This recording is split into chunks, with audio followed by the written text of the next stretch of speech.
Bonjour. Tu cherches à en savoir plus sur l'argent et la manière de le faire fructifier? Tu as peut-être déjà entendu parler de Robert Kiyosaki et de son livre, Le cadran du cash flow.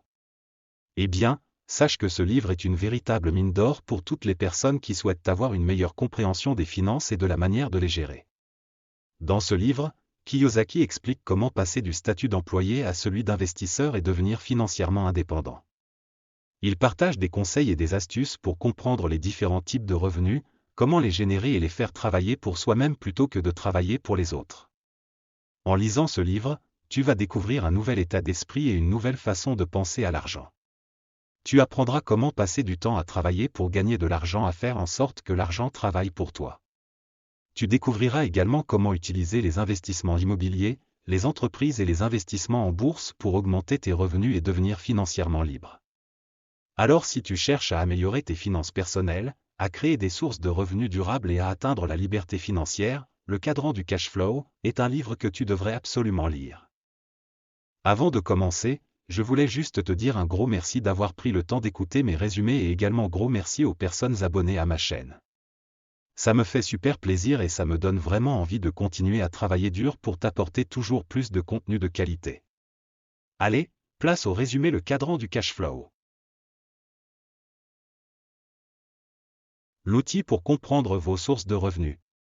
Si t'es motivé pour atteindre la liberté financière, il y a un truc qui peut t'aider, le cadran du cash flow. C'est un outil économique avec 4 cases qui te permet de voir d'où viennent tes sous. Le but c'est pas de dire qu'il faut absolument choisir un job ou une voie en particulier, mais plutôt de comprendre comment tu gagnes ton argent. Les 4 cases du cadran, ça donne ça. En haut à gauche, tu as le E pour employé. En bas à gauche, il y a T pour travailleur autonome ou propriétaire d'une boîte. En haut à droite, P comme propriétaire d'une grosse boîte. Et en bas à droite, I comme investisseur. En te plaçant dans une case, tu peux élaborer un plan d'action pour devenir plus riche. En général, les gens se situent plutôt à gauche du cadran, mais avec un peu de boulot, rien ne t'empêche de passer à droite et de faire travailler ton argent pour toi plutôt que l'inverse. Alors, à quelle case tu te situes? Atteindre le côté droit du cadran peut être difficile, mais cela en vaut la peine, car cela te permettra de réaliser la véritable liberté financière. Chaque cadran nécessite des compétences et des personnalités différentes, mais tout le monde peut gagner de l'argent dans chacune de ces positions. Ces positions ne sont pas déterminées par l'école ou votre travail, mais plutôt par tes valeurs, tes forces, tes faiblesses et tes passions. Par exemple, un médecin peut être employé dans un hôpital, travailleur autonome en ouvrant son propre cabinet, T, propriétaire d'une clinique ou d'un laboratoire, P, ou investisseur en investissant dans la bourse, les obligations ou l'immobilier, I. Le cadran illustre donc la personne que tu veux devenir, plutôt que ce que tu veux faire. Tous les cadrans ont leur rôle dans la société, mais il est important de découvrir celui qui t'apportera le plus d'épanouissement. Les cadrans évoluent également avec le temps et peuvent ne pas être valables pour une personne donnée pendant toute sa vie. Par exemple, les jeunes diplômés cherchent souvent un emploi d'employé, puis découvrent plus tard le désir d'évoluer vers une autre source de revenus et une autre philosophie de vie. En fin de compte, le cadran du cash flow t'aide à déterminer ton type d'acquisition de revenus et à comprendre celui que tu souhaites poursuivre. C'est cette position qui t'amènera vers une véritable liberté financière. Les différents types d'individus. Savais-tu que selon ta position sur le cadran, ta manière de gérer tes revenus va varier? Et oui, il y a 4 types de personnes sur ce graphique. Le cadran employé correspond à ceux qui cherchent avant tout la sécurité, un bon salaire et des avantages sociaux. Pour eux, la stabilité est plus importante que l'argent. Ces personnes ont une faible tolérance au risque et cherchent à minimiser les incertitudes. Le cadran T, travailleur indépendant, est plutôt associé à l'indépendance et au perfectionnisme. Ces gens-là ne veulent pas que quelqu'un d'autre détermine leurs revenus. Ils considèrent que leur revenu est proportionnel à leur travail. Pour eux, l'indépendance prime sur l'argent. Le cadran P, patron de grande entreprise, à l'opposé du groupe T, préfère déléguer ou collaborer plutôt que de travailler en indépendance. Tu veux savoir ce qui distingue un travailleur indépendant d'un patron de grande entreprise? Eh bien, le T a un travail, tandis que le P possède un système. Cela signifie que si un P s'éloigne de son entreprise, elle peut continuer à fonctionner sans lui, alors que si un T quitte son travail, tout s'effondre. Pour être un P, il faut posséder ou contrôler un système d'affaires et avoir de solides compétences en leadership. C'est la capacité de transformer un travail en système qui permet de passer de T à P. Le cadran I, investisseur, quant à lui, regroupe les personnes qui font travailler leur argent à leur place, ce qui peut les aider à devenir riches. Pour cela, il faut avoir une solide éducation financière et être motivé par la liberté financière. Les cadrans dépendent de ton éducation initiale, mais tu peux passer d'un cadran à l'autre en acquérant des compétences en intelligence financière. Pour résumer, chaque cadran correspond à une personnalité différente, avec ses avantages et ses inconvénients. En te connaissant toi-même, tu peux déterminer les progrès à réaliser avant d'envisager un changement de cadran. 4 types d'investisseurs. Tu sais que devenir un investisseur peut t'apporter plein d'avantages. C'est une position qui te permet non seulement de faire travailler ton argent pour toi, mais aussi de profiter d'avantages fiscaux vraiment sympas. Alors, pourquoi il n'y a pas plus d'I dans le monde? En fait, la plupart des gens ne comprennent pas vraiment comment fonctionne le monde de la finance. Et en plus, investir est souvent perçu comme plus risqué que d'autres formes de placement d'argent. Il y a 4 types d'investisseurs qui représentent les différents risques possibles. Les craintifs, par exemple, ce sont souvent des personnes qui travaillent comme eux ou T et qui veulent faire fructifier leurs économies.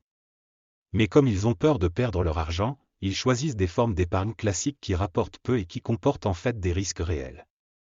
Tu te souviens de la crise de 2008 qui a touché les retraités américains? Eh bien, c'est un exemple concret de ce qui peut arriver. Il y a aussi les non-informés qui ont conscience de leur manque de connaissances en finance. Ils vont donc se tourner vers un expert en investissement, qu'il s'agisse d'un gestionnaire de patrimoine ou d'un conseiller financier. Mais attention, tu dois savoir que la plupart du temps, ces professionnels ont pour objectif de garder tes actifs pour générer des revenus sur une longue période. Donc leur conseil peut être orienté vers une diversification sur des secteurs peu risqués, ce qui peut être une bonne idée sur le papier, mais peu rentable à long terme. Il y a les joueurs qui s'invitent à la fête. Ils pensent que la bourse est un genre de casino géant. Du coup, au lieu de se baser sur des infos et de faire des investissements réfléchis, ils vont chercher à faire des coups. Mais attention, il y a une grosse différence entre le joueur et le vrai investisseur. Pour le joueur, c'est une question de chance alors que pour le vrai investisseur, c'est plutôt une question d'habileté et de stratégie. Donc si tu veux vraiment réussir dans le monde de l'investissement, mieux vaut être un pro et pas un joueur. Pour le 4e, tu connais les investisseurs? Ce sont des gens qui se sont éduqués dans le domaine de la finance et ont découvert qu'on peut presque éliminer le risque en investissant correctement. Être un vrai investisseur, ça demande de l'habileté et une bonne mentalité pour gérer les questions qui se posent. Contrairement aux autres catégories, un investisseur peut réussir même pendant une récession économique. Pour devenir un bon investisseur, il faut apprendre à gérer le risque plutôt que de l'éviter. Et parmi les 4 catégories d'investisseurs, c'est seulement la dernière qui permet d'acquérir une véritable liberté financière. En fin de compte, la clé pour un investisseur de qualité face au risque, c'est surtout d'avoir les bonnes informations pour le maîtriser plutôt que de l'esquiver. Sécurité financière et liberté financière. Tu sais comment on apprend à l'école que la sécurité d'emploi est super importante? Eh bien, si tu veux passer du côté droit du cadran, c'est-à-dire aller vers PEI, il faut plutôt viser la liberté financière. Mais quelle est la différence entre les deux? En fait, la sécurité financière comprend plusieurs éléments, la sécurité de l'emploi, posséder une maison, épargner de l'argent, etc. Mais en réalité, tout ça est loin d'être stable et peut être très incertain. Imagine que tu perds ton travail, tu pourrais te retrouver avec des dettes, incapable de rembourser tes crédits ou d'en prendre à nouveau. Donc, en fin de compte, la sécurité financière, c'est un peu une illusion. Il ne suffit pas d'être stable pour être en sécurité. En plus, la plupart des gens ont des difficultés financières parce que plus ils gagnent de l'argent, plus ils dépensent. Les dépenses augmentent en même temps que les revenus, à cause des impôts et des intérêts sur les dettes. C'est un cercle vicieux, une promotion au travail qui amène à un nouvel achat qui entraîne plus de crédit, et ainsi de suite. Beaucoup de gens tentent de devenir entrepreneurs pour s'en sortir, mais ça peut être très risqué et difficile à gérer. Aux États-Unis, 9 entreprises sur 10 échouent dans les 5 premières années, et parmi les 10% qui réussissent, 9 sur 10 ne survivent pas aux 5 années suivantes. L'éducation à l'école t'apprend que la sécurité de l'emploi est la clé, mais en vrai, si tu veux t'en sortir et devenir un vrai boss en matière d'argent, tu dois viser la liberté financière. Mais c'est quoi la diff entre les deux?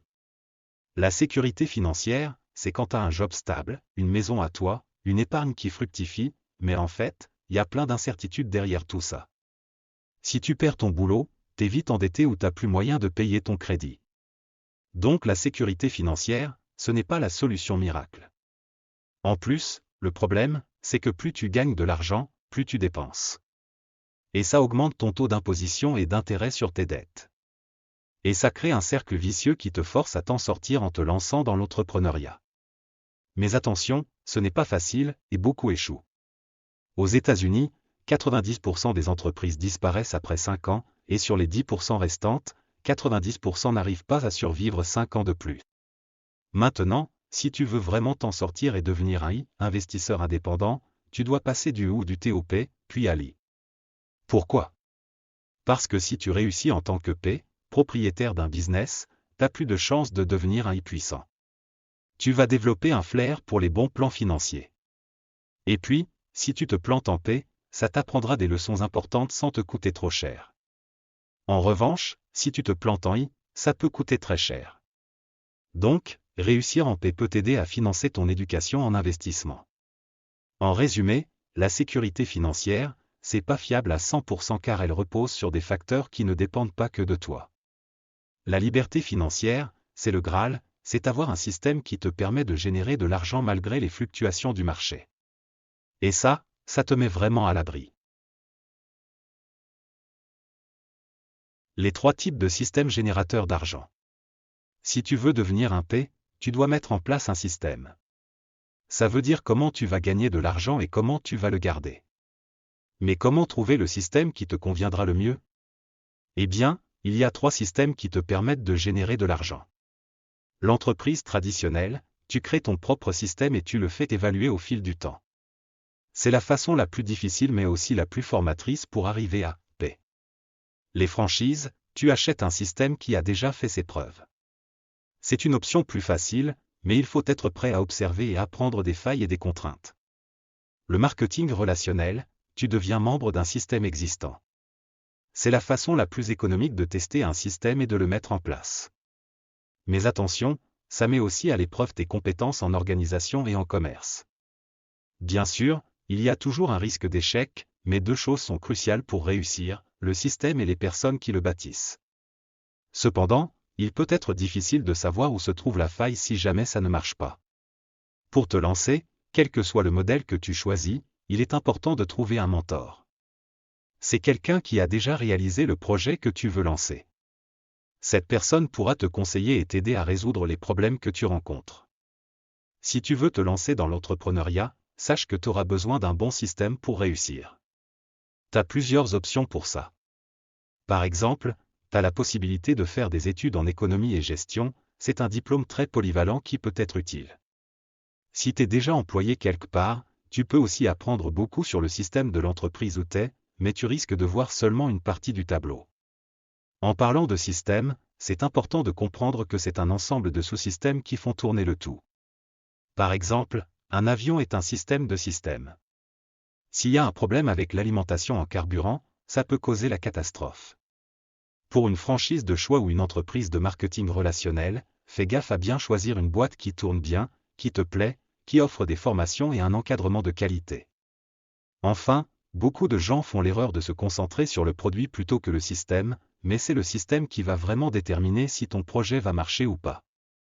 Alors, que tu choisisses de créer ta boîte, d'acheter une franchise ou de rejoindre une entreprise de marketing relationnel, fais attention à bien comprendre les qualités et les défauts de chaque système et trouve un mentor qui pourra t'aider à réussir.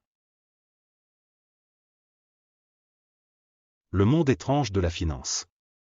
On entend souvent des choses bizarres sur la finance, c'est normal parce que c'est un monde un peu obscur pour beaucoup de gens. Mais, il ne faut pas croire tout ce qu'on raconte. Je vais te donner des infos pour que tu saches ce qui est vrai. Investir n'est pas risqué, c'est surtout si t'as pas toutes les infos. Donc avant de faire une transaction en bourse, ou pour acheter un bien immobilier, renseigne-toi un maximum sur les forces en place. Les conseillers en finance ne sont pas plus intelligents que toi. Si tu connais bien le sujet, il pourrait mieux t'aider. Par exemple, ta maison est considérée comme un actif par un banquier, mais elle te coûte plus qu'elle ne te rapporte. Ta maison n'est pas un actif, même une fois remboursée, parce que ça coûte toujours de l'entretenir et de payer les taxes qui vont avec. L'argent, en fait, c'est pas vraiment un instrument de capitaux propres, c'est un outil d'emprunt. C'est pour ça qu'on parle de monnaie fiduciaire, c'est-à-dire que c'est de la confiance que les gens ont envers le gouvernement qui lui donne de la valeur. Alors fais gaffe à qui tu demandes conseil, et fais bien la différence entre l'opinion et les faits. Cette dernière phrase est très importante, tu dois la télécharger dans ton cerveau, fais bien la différence entre l'opinion et les faits. Faire le point avant de devenir un investisseur. Si tu veux devenir investisseur, il faut que tu fasses le point sur ta situation financière et que tu te prépares aux changements importants. Pour être un I, il ne suffit pas seulement de trouver un travail qui paie bien, mais il faut aussi mettre en place un système qui te permettra de gérer ton cash flow. Comment est-ce que tu peux faire ça? Pour passer du statut de simple travailleur à celui d'investisseur, il y a plusieurs étapes à franchir. La première étape, c'est de faire un bilan de ta situation financière. Il faut que tu considères tes dépenses et tes revenus, puis que tu te fixes des objectifs à court et à long terme. Par exemple, tu peux décider que dans 5 ans, tu veux augmenter ta marge brute d'autofinancement de X euros par mois et améliorer le rendement de tes investissements immobiliers, actions, entreprises et autres biens marchands de X euros par mois également. Pour atteindre ces objectifs, tu peux te fixer des sous-objectifs annuels comme réduire tes dettes de X euros et augmenter sa marge brute d'autofinancement de X euros par mois. Une fois que tu as une idée de ce que tu veux atteindre dans 5 ans, essaie de planifier tes finances en conséquence. La deuxième étape, c'est de créer et d'organiser ta marge brute d'autofinancement. Pour commencer, déterminer dans quel cadran se trouvaient tes revenus actuels et où tu veux qu'ils soient dans 5 ans. Cela t'aidera à élaborer un plan pour gérer ta marge brute d'autofinancement. Ensuite, mets de côté un pourcentage de ton salaire chaque mois, sans toucher à cet argent avant de savoir où tu veux l'investir. En même temps, essaie de trouver des moyens d'augmenter ces revenus de 150 à 200 euros par mois. Si tu n'y arrives pas, tu risques de ne pas pouvoir atteindre ta liberté financière. Cette somme te remboursera progressivement tes dettes personnelles. Une fois que tu seras libéré de ces dettes, utilise le montant que tu consacrais à leur remboursement pour investir et te créer des actifs. Mets toutes tes chances de ton côté et passe à l'action. Avant de te lancer dans l'investissement, il y a des principes de base que tu dois garder à l'esprit. Quels sont-ils? Trouve des problèmes, pas juste des solutions comme investisseur, il ne suffit pas de chercher uniquement des solutions, il faut également trouver des problèmes. C'est en résolvant des problèmes que tu auras l'opportunité d'apprendre et de grandir en tant qu'investisseur. Cette approche te permettra de développer ton intelligence économique. Pour y arriver, tu dois d'abord te réaliser avec le monde de l'acteur et ses acteurs. Tu peux assister au séminaire de planification financière pour commencer. Sois également à l'affût des panneaux, à vendre, et des autres opportunités qui se présentent à toi. En outre, tu peux rencontrer des courtisans pour connaître les entreprises où il est proposé d'acheter des actions. Fais des recherches sur ces entreprises, ouvre un compte de négociation de valeurs mobilières et effectue de petits investissements. Il est également important de comprendre le monde des affaires. Tu peux rencontrer plusieurs courtiers immobiliers commerciaux et simplement poser des questions et écouter pour apprendre. Assister à un séminaire sur le marketing relationnel peut également t'aider à en savoir plus sur ce concept. Enfin, n'hésite pas à participer à des congrès ou des salons commerciaux dans ta région pour connaître les franchises ou les systèmes d'affaires disponibles. Si tu veux réussir du côté droit du cadran, il te faudra trouver un mentor pour t'aider à voir les choses telles qu'elles sont vraiment. Les patrons et les investisseurs sont les meilleurs choix pour ça, car ils ont probablement déjà vécu ce que tu vas traverser. Tu pourras même trouver des modèles, mais aussi des exemples à ne pas suivre. Pour mieux comprendre ton environnement, mets les initiales des 6 personnes que tu côtoies le plus dans les différents cadrans du cash flow. Mets aussi tes initiales dans les cadrans où tu souhaites être. Si toutes tes initiales sont dans le même cadran, c'est parfait. Sinon, il serait peut-être temps de changer tes fréquentations. Tu vas obligatoirement faire des erreurs dans ta vie, mais il faut apprendre à tirer des leçons. Avoir un mentor peut t'aider à comprendre tes échecs et à les corriger. Il doit également être capable de se remettre en question tout en étant indulgent avec soi-même. Ne pas reconnaître ses erreurs ne sert à rien. N'aie pas peur de prendre des risques, mais ne fais pas n'importe quoi non plus. Commence petit, pour que si tu échoues, ce ne soit pas trop grave. Par exemple, ne mets pas ta maison ou ton hypothèque en jeu dès le début.